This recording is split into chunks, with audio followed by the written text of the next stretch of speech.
எத்தனை கேசவன் எடுக்கிறான் போட்டோ. ஏய் கேசவன், கேசவா தம்பி பிக்கர்ரா கிலோ புகைப்படம்.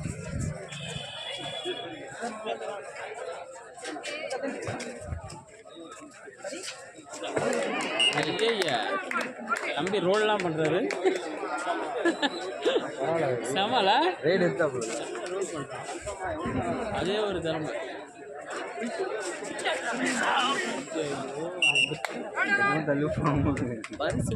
பரிசு தொகையோட அளவு கம்மியாக சொல்லியிருக்கலாமா? ரொம்ப வரியா வரணும்.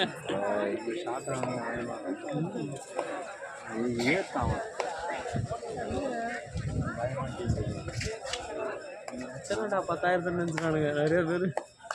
இன்னும் வேணாம் பரிசு தொகை ரெடி பண்ணிடலாம். இல்லை அதுதான் சொல்ல வரேன்.